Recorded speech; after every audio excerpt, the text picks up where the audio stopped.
Hola, buen día. Mi nombre es Abraham Moreno y el día de hoy les quiero platicar un poco sobre el proyecto que estuvimos desarrollando a nivel de maestría en el CINDESTAP, el cual para fines de esta charla pues titulamos sobre el concepto de raíz de polinomios en estudiantes con discapacidad visual. Para hablar un poco más a fondo de todo esto, pues dividimos la presentación en 5 aspectos. Primero, una introducción para tratar de enmarcar lo que vamos a estar entendiendo como nuestro problema de investigación. Luego, algunos de los aspectos teóricos que utilizamos para el desarrollo de la misma, que también nos ayudaron para un diseño de una situación exploratoria que llevamos a cabo con población con discapacidad visual, lo que nos permitió llegar a algunas de las conclusiones que les vamos a presentar. Y finalmente, las referencias utilizadas en la presentación. Y bueno, para empezar, quiero hablar un poco del sistema de lectoescritura braille, el cual mayoritariamente se escribe con regleta y punzón, que son como la que estoy señalando acá. No quiere decir que sean las únicas, hay otras, pero al ser de los medios más asequibles para poder interactuar con la información escrita, pues es uno de los más populares. La forma en la que consiste el braille y son cajetines, como si se podrían dar cuenta, son como pequeñas cajitas que cada una a su vez tiene 6 puntos que pueden ser marcados o no y se enumeran de distintas formas, y dependiendo si estemos hablando de la escritura, los cuales van a empezar de derecha a izquierda, es decir, en forma de espejo, o forma de lectura, que es de izquierda a derecha, como usualmente lo hacemos en carácter como no tinta. Para ello, para hablar, por ejemplo, de la A, pues solamente vamos a marcar el punto número 1, para la B el 1,4, para la B el 1,2, perdón, para la C el 1,4, y así sucesivamente como podemos apreciar en la imagen. Sin embargo, dado que solo tenemos 6 puntos que pueden ser marcados o no, y al final solo tenemos 64 posibles signos, lo cual nos conlleva a utilizar símbolos compuestos y o con más de un significado. Y un ejemplo de los símbolos compuestos podría ser los números, en el cual en forma de lectura, pues vamos a marcar el 3, 4, 5 y 6 antecedidos del punto número 1, o la A, para transformarlo en un 1. Para el número 2 pues es el símbolo de numeral, y luego el punto 1, 2, que sería la B, para transformarlo en un 2, y así sucesivamente con los primeros 10 números, y a partir de ahí generar como toda la numeración. Conforme vamos avanzando en la matemática escolar, esto se vuelve cada vez más complejo. Particularmente hablando de raíces de polinomios, uno de los métodos como que podría considerarse más sencillos, dado que se trata de sumas, restas y multiplicaciones, podría ser la división sintética. Este caso lo retomamos de Fernández del 2004, en el cual a través de este medio se hace una división sintética de polinomios. Y como el resultado de esta no es cero, no estamos hablando de una raíz. Sin embargo, al traducir todo esto a braille, pues ocupa todo este espacio, el cual no cabe en una hoja tamaño carta con la regleta y punzón, ocupa muchísimo más espacio, además de que requiere una memoria de trabajo bastante amplia, y que si el estudiantado quisiera o algún tipo de corrección, esta no será inmediata, dado que se tiene que sacar la regleta de la hoja, darle vuelta a la hoja y entonces ahí sí empezar la revisión. Otro método también que ocupa bastante espacio es con la fórmula general de las ecuaciones de segundo grado, las cuales en el sistema educativo mexicano se empiezan a estudiar a partir del tercer grado de secundaria, en el cual un procedimiento que podría considerarse bastante corto, sencillo, y en el cual también podemos observar que en este caso particular obtenemos una raíz de multiplicidad doble. Traducido a braille, ocupa una hoja de tamaño carta, suponiendo que el alumno pues lo mecaniza bastante bien y no comete errores. Entonces, teniendo como todo esto en mente, llegamos a nuestro problema de investigación, en el cual pues postulamos que el tratamiento excesivamente algebraico y mecanicista obstaculiza la interacción con los significados matemáticos. Además que hay dificultades añadidas debido al sistema de lectoescritura braille, el cual muchas veces complejiza más la lectoescritura o el problema que el problema en sí, particularmente en el tema de ecuaciones polinómicas, dado que no podemos estudiar todo el álgebra en nuestra investigación. pues esta característica impide la interacción con los significados que subyacen en este dicho tema puntualmente, excluyendo a la población del conocimiento, de la construcción del conocimiento matemático. Teniendo como pregunta guía nuestra investigación, es cuáles son las prácticas y su anidación que emergen en la interacción con el conocimiento matemático relativo a las raíces de polinomios de grado 1, 2 y 3 de alumnos con discapacidad visual. Quisimos añadir también las raíces reales de grado 3, dado que los grados 1 y 2 son grados que se estudian en el sistema educativo mexicano. Sin embargo, aquello que obtuviéramos a partir del grado 3 pues nos iba a dar señales de elementos invariantes en este proceso de construcción de conocimiento matemático enfocado en prácticas. Para entender un poquito más de qué estamos hablando cuando decimos prácticas, pues quiero hablar un poco de la teoría socioepistemológica de la matemática educativa, la cual considera el saber como el conocimiento puesto en uso y postula un cambio de visión, ya no centrarnos en los objetos matemáticos, sino focalizar la atención en las prácticas que acompañan y anteceden la construcción de dichos objetos matemáticos. Esto no quiere decir que dejemos de lado las fórmulas, las demostraciones, todo aquello que consideramos actualmente como objeto matemático, sino que al estudiar las prácticas que acompañan y anteceden esta construcción de dichos objetos, podemos dotarlos de significado y sentido desde un inicio y por lo tanto, pues la construcción resulta más fructífera. Para identificar las prácticas, nos apoyamos de las preguntas que proponen Cantoral, Montiel y Reyes Gasperini en el 2015, que es ¿qué hace, cómo hace y para qué hace? Además, nos apoyamos en investigaciones previas que hablan de la población con discapacidad visual. Particularmente en Figueiras y Arcavi trabajan con 3 estudiantes y un profesor, todos con discapacidad visual,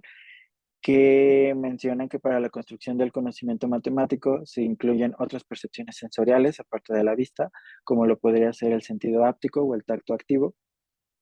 que es importante la relación con conocimientos y experiencias previas de las personas con las que se está trabajando y que la vista no es la única forma de interacción con el medio, que ellos o ellas también, las personas con discapacidad visual, pues al carecer de este sentido no se ven como excluidos del entorno y de la realidad, sino que su forma de interacción es distinta y por lo tanto su forma de construcción también es distinta. Por otro lado, Bertolo habla de la capacidad de las personas con discapacidad visual de visualizar, ya que a partir de resultados obtenidos en la neurociencia, habla de que las zonas que se activan al procesar la información áptica son las mismas que se procesan cuando se procesa información visual. Asimismo, el hecho de que la manipulación de las imágenes mentales es una habilidad de esta población que pues podría ser un poco eh,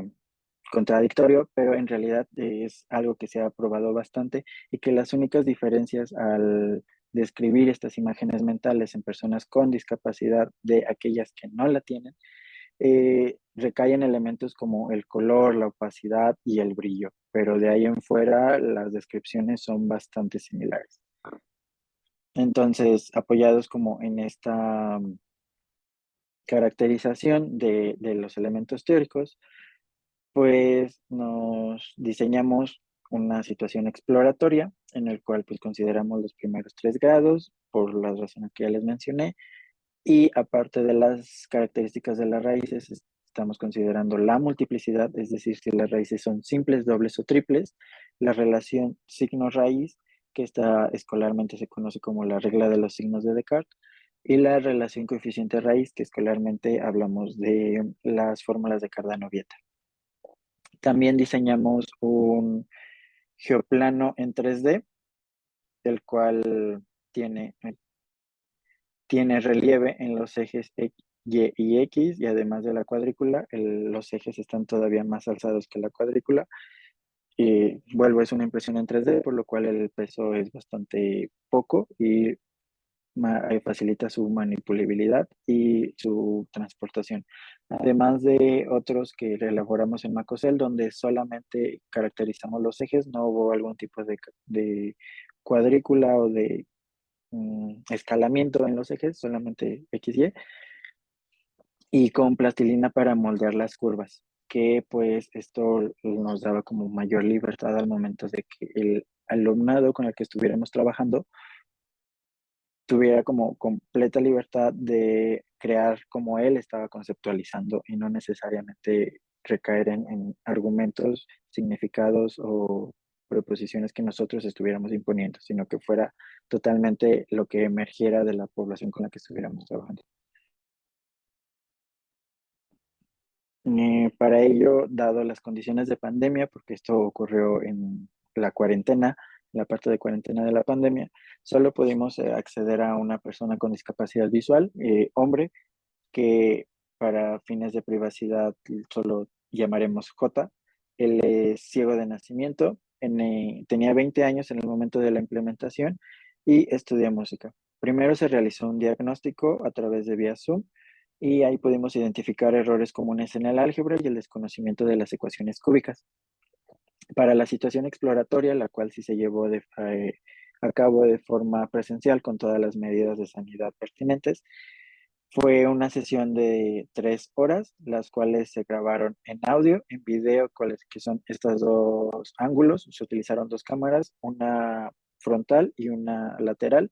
para tener como mayor información al momento de empezar a analizar los videos y reescribir la información de cómo era, no solo lo que decía, sino cómo corporalizaba, cómo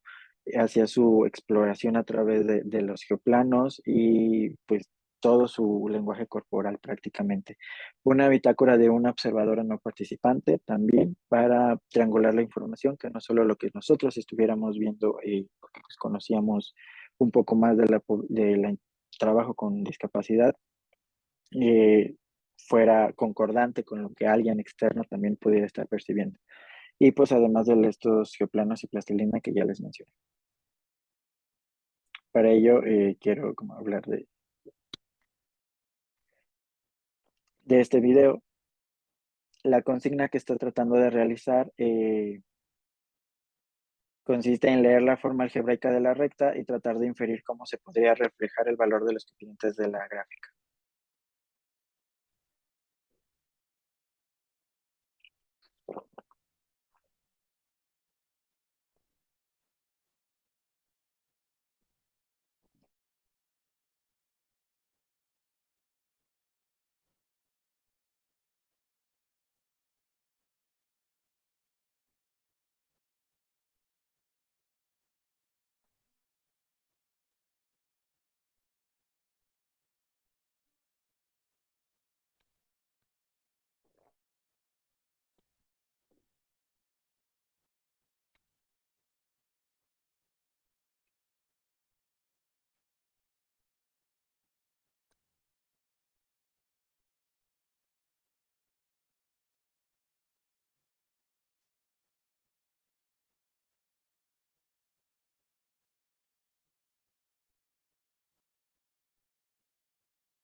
Bueno, usa un lenguaje bastante propio de él, no necesariamente usa un lenguaje formal, matemáticamente hablando. Por ejemplo, cuando habla del triángulo, habla de el triángulo que se forma particularmente de los ejes XY y la recta con la que estuviera trabajando. Pero más allá de eso, pues empezamos a ver como varios elementos, entre ellos la exploración, que es a través del sentido áptico, para identificar elementos de las curvas y regularidades dentro de ellas. Hay una vinculación de algunos elementos del contexto gráfico con el algebraico, entonces ahí él solo empieza a construir estas agrupaciones o estos vínculos, y primero lo hace de una forma acompañada y luego ya en algún momento él lo empieza a hacer de forma individual, no solo con las rectas, sino con las parábolas y las cúbicas, para finalmente llegar a un tipo de generalizaciones de cómo va a ser el comportamiento de, y en general, y no es una generalización que involucre un vocabulario más apegado a argumentos favorecidos por el discurso matemático escolar, pero sí es una generalización que le es funcional en ese contexto, en ese momento. por lo que pues nuestras conclusiones son que aquellas prácticas que son independientes e invariantes para la construcción de este tipo de conocimiento en población con discapacidad visual, pues van a ser comparar, agrupar, visualizar y generalizar. Cada una con sus matices, dependiendo de qué tarea es la que estemos hablando, si estamos hablando de multiplicidad, de la relación signo-raíz o coeficiente raíz,